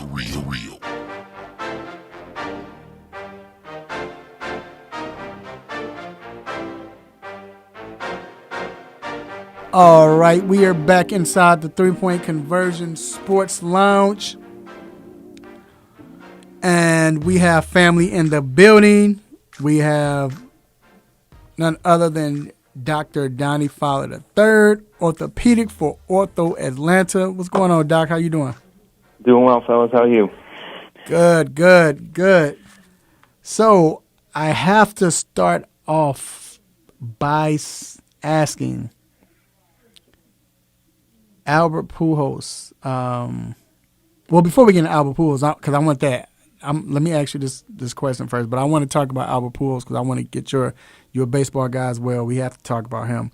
But before that, I'll start off with injuries. And I know Anthony Davis came back last night, and he balled out, played, did great.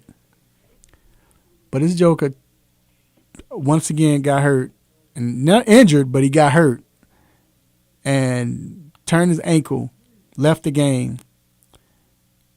And then the report was he's not coming back because he got back spasms.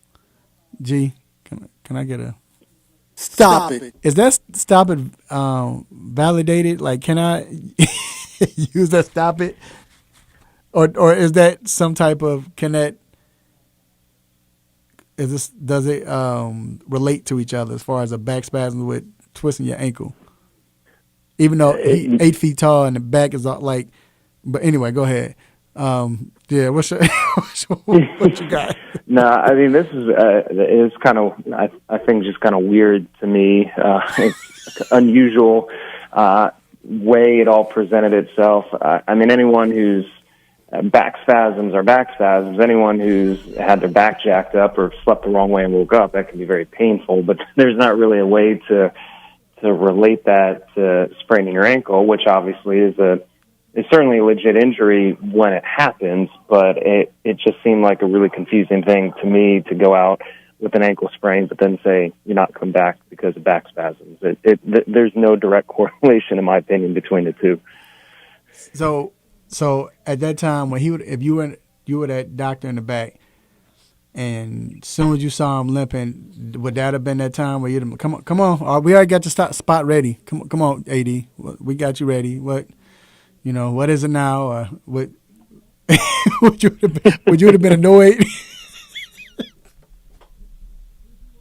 I mean, I know we can get into that whole injury-prone conversation if we need to, but we've been there, done that. Oh man! But, all right, let me stop messing because I'm just mad at how you gonna be from Chicago talking about you a Green Bay Packers fan. Anyway, I don't even get into that. But anyway, so Donovan Mitchell has been ruled out at least another week for his ankle. Should Utah be worried at this point? Is it like more serious than that we thought, or at least they thought? I'm not going to push the panic button quite yet. I mean, they haven't actually said when he will be truly back, just said they would evaluate in another week. It seems like they're basically setting him up to shut him down for the regular season and obviously be ready for the playoff, which I think obviously is the important play in this circumstance. I think that would put him out about a month, give or take, from the injury, which was in mid-April. So, I mean, that's somewhat of a normal timetable for a more significant, like grade 2 type ankle sprain, if you're going to throw that out there. So I wouldn't be concerned yet, but if they come back in another week and say, oh, well, we're still not sure, and then it's obviously playoff time, then I'd certainly be more concerned. Okay, yeah, because I was wondering, and that makes sense. I didn't even think about that, but that makes sense. But it's just because you see him on the sidelines high-fiving and all of that, so it's like he good, so that makes sense. And it's just weird, you know, just a real side note, y'all heard about LeBron not being at the games, and what's his name? What's the coach's name? Frank Vogel said that it's not anything to do with being medical, like injury or anything like that. So thought that was very interesting. He was there for shoot-around, but he's not at the game. So Well, I know he wasn't. He missed the game. Like he played one game, and then he wasn't playing the back-to-back. right. So he didn't play the second game. As far as him being out now, yeah. But not even being out, just he's not with the team like when they at the games. So I just thought that was weird. Yeah, that's what Frank said. Yeah, because even before he was still with the team. Yeah, he's not. He hadn't been with the team. But either or, going back to these injuries, baseball, Milwaukee Brewers right fielder Christian Yelich is on the IL for a lower back strain.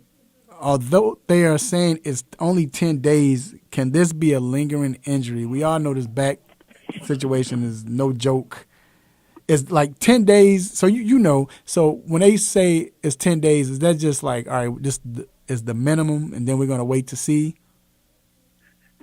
Yeah, I think the 10 days is going to be at least what we're going to see, because he already tried to come back and basically said, nope, I'm not ready. Like he was able to somewhat gut it out and make it through a game, but basically said, no, I'm not ready for the stress of playing back-to-back games. And I think that is a little concerning in his case, because from what they said on the reports and the scans, there was no structural damage in his back, which is good. If obviously you don't have any like disc herniations or nerve compression, but at the same time, then it's kind of like, well, why are you still having symptoms and can't fully get back out there? So I'd say it's kind of a definitely a concern going through now a full back to 162 game season or whatever it is. Mm-hmm. So. And then last but not least, sticking with baseball, Cincinnati Reds first baseman Joey Votto is on a 10-day IL with a fractured thumb.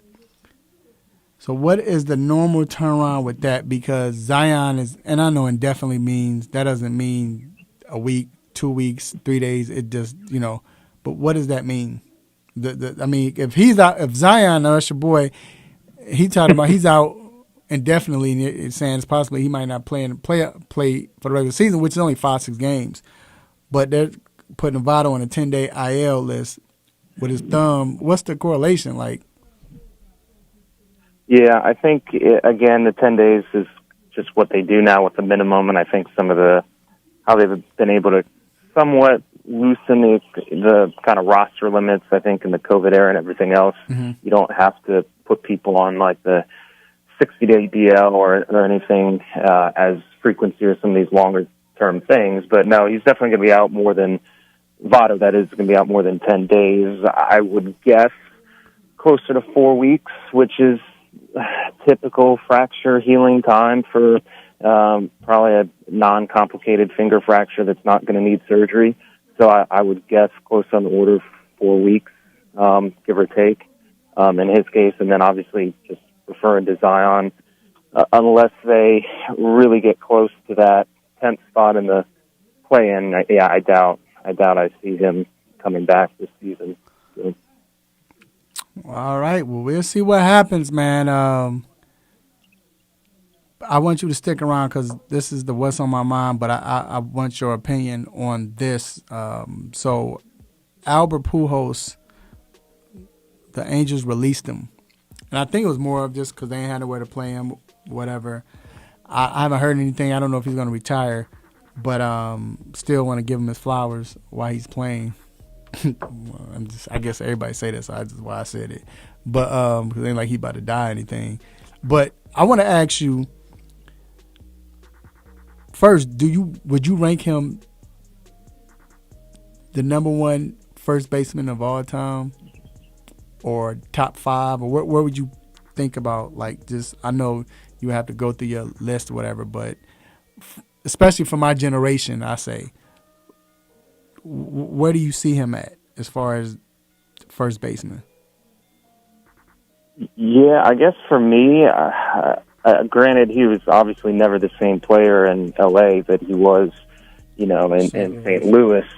So kind of it was a tale of two cities, but not uncommon as a player gets older. But if you look at his career numbers, and especially what he did in St. Louis, I do think you have to, I don't know if I'd put him up there as the best all time, but at first base, there's a lot of names that I think you can debate, but I would certainly put him in a conversation for maybe top 5 as far as first baseman, and hopefully a guy that, as far as I know, did it cleanly, which certainly was an issue with a lot of the power hitters, as we know, back in the 90s and early 2000s.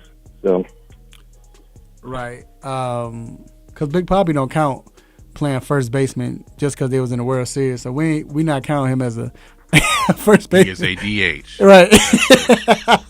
We can say it. He was a DH. But no, because I can't think of no other first baseman like off the head. I'm trying to think. Frank Thomas. He's better than Frank Thomas. Yeah. Frank Thomas was a beast, but you got to put Albert over Frank. Mark McGwire.